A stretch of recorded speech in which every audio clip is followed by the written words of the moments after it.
here we go. So ladies and gentlemen, boys and girls, welcome to my Premier League predictions for the upcoming 2019-2020 campaign. Now trust me, I've been waiting to do these predictions for absolutely ages, but I just said I'd wait till the transfer window closes, which it has officially closed for the last 4 hours now, and during that 4 hours of the transfer window being closed, I've been chopping and changing my predictions for minute upon minute. Like honestly, it's just, the Premier League, as you know, is impossible to predict. It's been really hard, guys, but I think I finally managed to nail on all 20 teams and where I think they will come this season. So without further ado, guys, I think we're going to get straight into this predictions now, starting obviously from bottom to top, starting off with the bottom team in the Premier League, and I think that will be Brighton and Hove Albion. Yes, I know it is the easy team to predict in terms of relegation, but I'm sorry, Brighton fans, I think you will be going straight down to the Championship next season. Now, my main reason for saying that Brighton will finish bottom of the league is because I mainly think that during the transfer window, they've only really brought in Championship level players. They brought in a Championship manager in Graham Potter,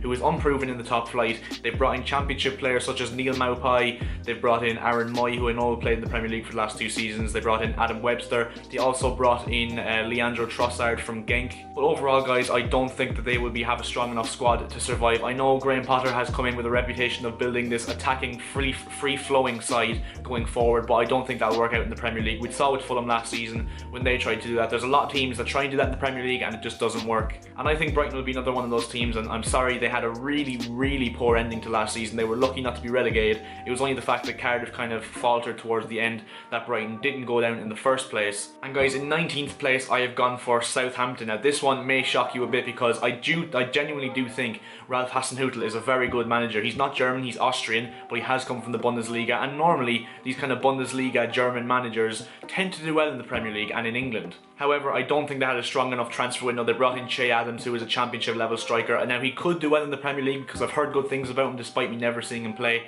and obviously I'm interested to see how he does in the Premier League. They also brought in Moussa Djenepo from Standard Liège, who is an unproven Premier League winger who could be a hit or a miss. It's kind of a 50-50, but yeah, overall I don't think the squad is strong enough to survive, unfortunately for them, and I think they will be straight down to the Championship next season after I think 8 seasons in the top flight. Now my prediction for 18th in next season's Premier League campaign is Sheffield United. Now most of you may be surprised that I didn't put them rock bottom of the table, but I'm going straight based on past seasons. Normally the team that you expect to do horribly in the Premier League and you expect to finish 20th, normally they don't, and normally they go down as the 18th team. We see that with Cardiff last season.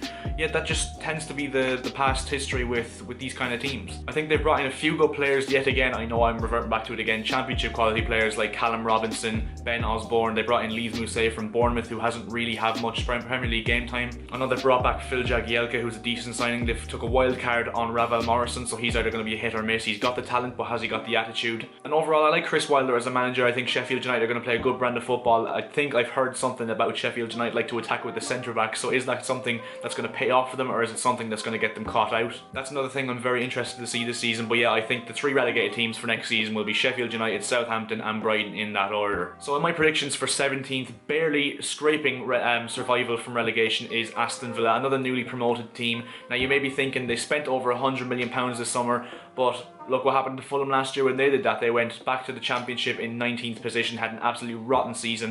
And I know Aston Villa have been a lot smarter in terms of their acquisitions. They've spent a lot more on English players like Tom Heaton, Tyrone Mings, those kind of players. I think Trezeguet and Jota are 2 very intriguing players that will do that I think will do okay next season. Marvelous Nakamba, yes, what a name that is, and also Wesley. I think they will be 2 decent signings as well. But overall, I think it will be an okay season for Aston Villa. I mean, I think if you said that they'd survive right now, I think they'd take that in their first season back, because I think they can build onto that, because they are a massive club. They will attract players, and I think they will be back in the Premier League for the long run now, hopefully. Right, so in 16th position in my Premier League predictions, we have got Newcastle United. Now obviously it's been a horrendous summer if you're a Newcastle fan at the beginning in terms of losing Rafa Benitez and failing to get taken over by those Saudi billionaires. But overall, I think Steve Bruce is a good appointment. I know Newcastle fans and a lot of fans around the Premier League will disagree with me with that, but I think Steve Bruce is not as bad a manager as people do tend to make him out to be. And I think they managed to keep Newcastle up this season. They made some exciting signings in Joelinton, who they signed for £40 million. They also managed to get in Alon Saint-Maximin from Nice, who is an exciting fast winger. I know you losing Jose Perez and not being able to tie down Salomon Rondon to a permanent contract are going to be great misses for them. But I think Newcastle have improved a lot in the transfer window, and I think Steve Bruce will do just enough to keep them up. Also bear in mind, I think Andy Carroll, who signed on a free contract today, I think he will be a very good signing for Newcastle once he reaches full fitness. And yeah, I think Newcastle will finish 16th in the Premier League. Now for 15th, I think it will be Crystal Palace under Roy Hodgson. As of now, on deadline day, obviously that's just finished. They've managed to keep Wilfried Zaha, which is an absolutely, that decision make or breaks Crystal Palace this season, in my opinion. I think if they didn't keep him, they'd be going straight down to the Championship, in my opinion. Now, I do think Crystal Palace will struggle towards the start. Obviously, Zaha is going to need time to get his mentality back in with Crystal Palace. They've had a very poor transfer window. I mean, they failed to even sign a striker, which means their best striker at the moment, arguably, is Christian Benteke or Jordan Ayew, which is not good for a Premier League side whatsoever. I know Benteke has been good in the past, but his days are numbered, guys. I know they signed Gary Cahill, which is a very good signing in terms of experience, and they also signed James McCarthy, who is an okay player on his day, but I think not replacing Wan-Bissaka is massive for them. They're going to be stuck with Joel Ward at right back for the majority of the season, so I'm tipping Palace to have a dreadful start to the season and then kind of pick it up a bit, and Roy Hodgson saves them and maybe finishes them in 15th place. So guys, in 14th place I've gone with Burnley. Now obviously the kings of stability in Sean Dyche. I mean, they didn't really have a great transfer window. Their only notable signings were Jay Rodriguez and bringing in Danny Drinkwater on loan from Chelsea, who I think is a brilliant acquisition for them,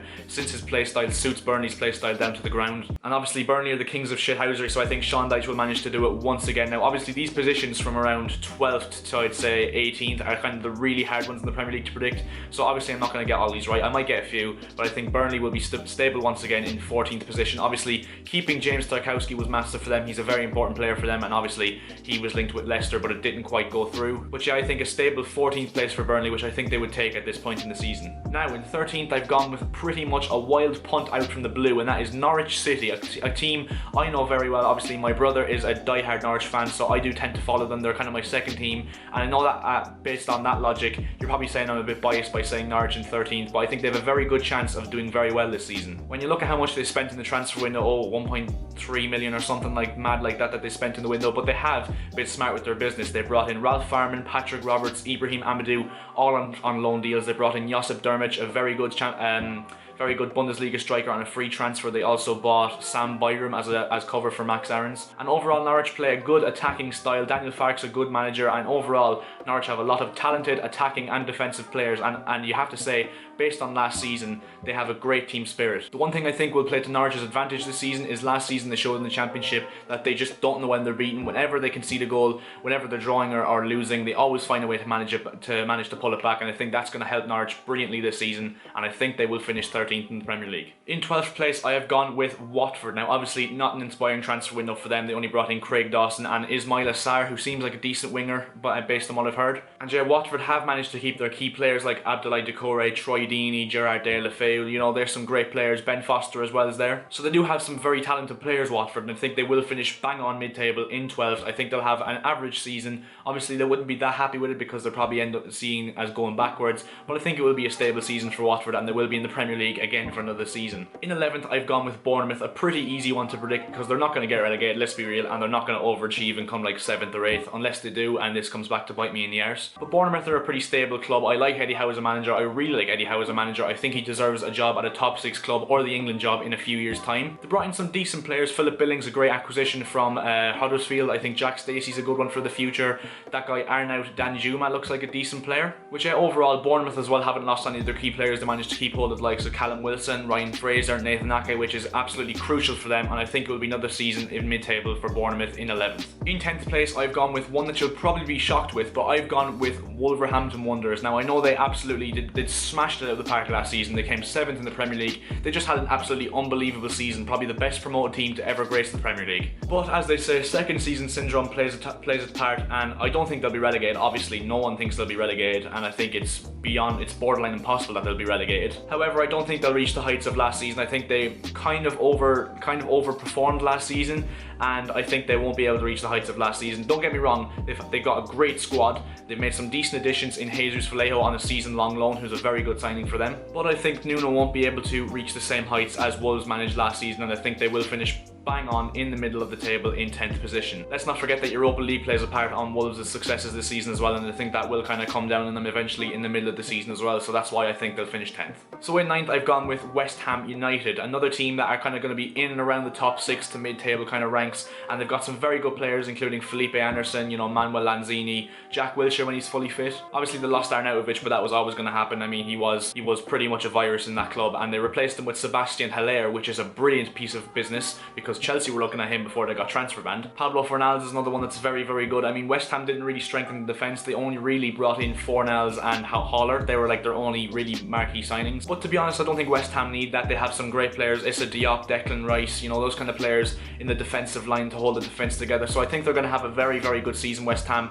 Maybe not as good a season as they wanted. They obviously want to break into that Europa League spot, but I think 9th is a pretty respectable position for West Ham. Now, this is where it gets interesting. We move into 8th place, and I've got Leicester City. I would have had Leicester 7th, and personally, before the transfer window opened, I thought Leicester were going to break into the top 6 this season. I thought they were going to do a madness, but in my opinion, they've underachieved in this transfer window. They've lost Harry Maguire, which is a big, big loss for them. Yes, they've managed to keep hold of the likes of Ndidi, Chilwell, and Maddison, and they've only really brought in a Jose Perez, and they've brought in Youri Tielemans, who is a brilliant piece of business. They brought in Dennis Pratt today as well, who was a very, very good signing for them in my opinion, but I think Leicester have underachieved in the transfer window. I think they could have been so much better for them, and I think the main thing that's going to affect them is the lack of replacement for Harry Maguire. I know they probably will have Filip Benkovic or Çağlar Soyuncu or Wes Morgan even fill in for that spot, but I don't think Johnny Evans can do it by himself with that other centre back. I think their defence is going to be the weakness, despite their incredible fullbacks and decent goalkeeper. I think Leicester have underachieved in what they could have done this season, and I think they're going to finish 8th in the Premier League. Now, 7th, the final position before we get into the top 6, or have I picked a top 6 club in 7th? No, I haven't.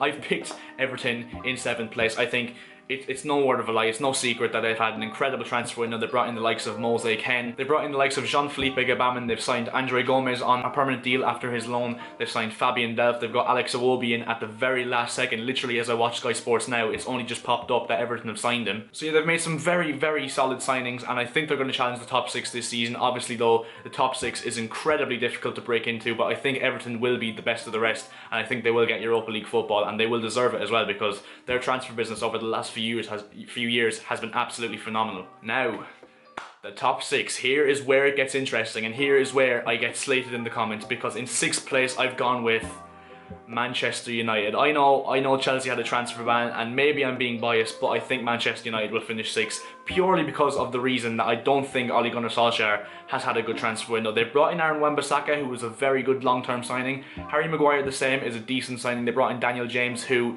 let's be real, isn't really going to start in the first few games of the season. He might get given a chance in the middle of the season, and obviously he'll be one for the future, but other than the defence, they haven't really strengthened. Pogba's still there. They've just lost Lukaku today without replacing him. Is Rashford going to be able to deliver the goals by himself up front? I don't really think so. I think Rashford will have a decent season, but he won't be unbelievable, and purely based on the fact that obviously Ole Gunnar Solskjaer's last few months with Manchester United at the end of last season were absolutely awful. I mean, their last game, they lost 2-0 at home to Cardiff City, who were already relegated, and yeah, honestly, I just think United are...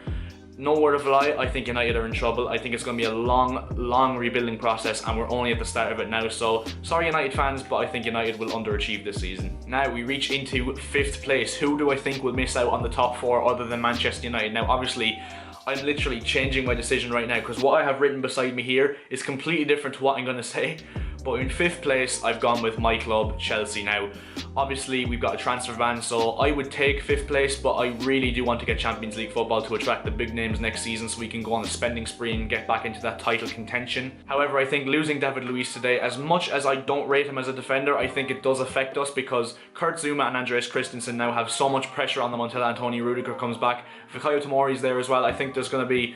I think our defence in pre-season as well showed that we're not quite up to scratch yet in terms of the defence, and I think that's what's going to let us down this season. Also, there's that debate about the number 9 position. Will it be Abraham, Batshuayi or Giroud? I don't think there will be enough goals to get us into that top 4. Bear in mind, I think Pulisic will be a very, very good player for us this season. I think Hudson-Odoi and Loftus-Cheek, when they come back, will make a major difference. I think Jorginho and Kovacic will be brilliant players for us this season. Also, Barkley and Mount, I think, will be very good for us as well. But overall, guys, I do not think that we have enough to get into the Champions League with the transfer ban on our hands and Frank Lampard's first season as a kind of relatively unexperienced manager. So yeah, Chelsea for 5th. Now we move into the top 4, and in 4th place it's you probably already guessed it already. I think Arsenal will finish in the top 4. It kills me to say it because I'm not going to lie, on my piece of paper here I've said Chelsea will come 4th and Arsenal will come 5th, but just thinking of the business overall that Arsenal did was absolutely superb. They brought in Kieran Tierney, Nicolas Pepe, David Luiz, Dani Ceballos. I think that's really it, but overall there's some very good signings for Arsenal. I think Nicolas Pepe will add so much sauce to their attack line, not that they needed it. I mean, they have Aubameyang now, they have Lacazette. If they get Ozil playing again, they'll be a very dangerous team on the attack and they will score a hatful of goals. I think Ceballos is a very underrated signing, despite the fact he's on loan. He could sign next summer even though it's unlikely, but I think he's going to be a very good creative midfielder next to Granit Xhaka and Lucas Torreira. I think Tierney's a very good player as well. At left back he's going to be a long-term solution. Maybe another Andy Robertson for Arsenal, you never know. I mean, he's probably going to take Kolasinac position, but Kolasinac is a very good backup left back to have, let's not lie here. And at first I was kind of skeptical. I was like, David Luiz is not really a great centre back for Arsenal to have, but then again Arsenal do persist with the playing it out of the back really quickly kind of style of play, and David Luiz suits that perfectly. Yes, he will cost them goals at times, but let's be honest, Arsenal's defence is a lot better than it was last season. And here we go, in 3rd place, another one you've probably guessed by now, I've gone with Tottenham Hotspur. Now, I am not going to lie, I am tempted to put them in 2nd based on the reason of the team that I'm predicting to come 2nd. I'm not going to reveal it yet, but I was tempted to put Tottenham at 2nd if they signed Paulo Dybala or Felipe Coutinho, but obviously, as you guys know by now, that didn't happen. They signed Giovanni Lo Celso, Tanguy Ndombele and Ryan Sessegnon, and they left it at that. Now, I think they're 3 very solid signings. I think Ndombele is going to be a brilliant player for them, a direct replacement for Moussa Dembele, who they've missed since he's left. I think Lo Celso is going to be a very good player. I think he is a replacement for Eriksen, who I think will join Real Madrid or PSG in the remaining of the European transfer window. Sessegnon's a decent backup to have for Heung-min Son if he gets injured, or for Danny Rose or Ben Davis. I think Danny Rose might move on to a team in Europe and Sessegnon might become a left back, but I'd like to see Rose stay in the Premier League. If I'm honest, he's a good left back. But yeah, basically overall I think Tottenham have too strong a squad to finish outside the top 4 and to finish below 3rd. Mauricio Pochettino, world class manager, despite the fact he's never won anything. I think the trophy's coming to him soon, and I think Spurs will pick up a Carabao or an FA Cup this season because Pochettino deserves it, he really does. And as much as I hate Tottenham, I think they will come 3rd because I think they have too strong a squad to finish below than that. And now, ladies and gentlemen, my 2nd place team in the Premier League is Liverpool. Now, as I said before, I was tempted to put Liverpool in 3rd because, now, don't take my word for this, right, but a mad prediction coming into you right now. I think Liverpool will struggle this season, I really do, and I was tempted to put them in 3rd behind Tottenham, but I wouldn't be surprised if Liverpool actually do come 3rd because I think they've showed all the signs that they're going to have a poor season. Now, obviously, I hate Liverpool, right, but I'm not doing this in any personal attack at them. I just think that they've only signed Adrian, really. Like, the only first team player they signed is Adrian as a backup goalkeeper. Not really good enough for Jurgen Klopp. I mean, he should have said, look, we've just won the Champions League. We have the financial backing and we have the images to basically go out and buy whoever we want and strengthen the team and build a proper title challenge like they did last season, but he hasn't done that. I think Liverpool will struggle. They've had a very poor pre-season and they've had a very poor Community Shield where they lost to Man City. I know that always doesn't matter, but that is the signs showing that Liverpool will probably have a poor season this year, and let's be honest, they will not get anywhere near Man City, as near to Man City as they did last year. So yeah, I think Liverpool are going to come 2nd. And obviously then my Premier League champions are Manchester City. I mean, it's quite obvious, isn't it, really? But I think City will win it by a lot more than they did last season. Maybe I'd say about 4 to 7 points. So Man City obviously did bring in the likes of Rodri, João Cancelo, Angelino, who they brought back from the academy, and Scott Carson on loan, God knows why. I mean, I as a Chelsea fan know that we started the trend of signing banter keepers as the 3rd choice, which I think Rodri and João Cancelo especially will be 2 very key players for Manchester City this season, and I think that City will obviously win their 3rd title in a row, the 2nd Premier League team to do that in history. Obviously, there's no doubt Pep Guardiola is one of the best managers of all time. I mean, City just have an unbelievable squad. They've managed to keep hold of pretty much everyone unless Leroy Sané leaves, which is unlikely now because he's done his cruciate ligament today, so he'll be out for a long time, which means that it'll put Bayern Munich off signing him. But anyway, City for champions in my opinion, and yeah, that's pretty much my Premier League predictions. So guys, if you did enjoy this video, make sure to leave a like, that'd be much appreciated. Obviously share it around if you can, because I want to get more feedback on the channel. I want to get more support in the channel over time, and yeah, if you could subscribe to the channel, that would be absolutely hugely appreciated. And yes, I will see you guys in my next video where the Premier League will be underway. It's going to be a good one. See you later.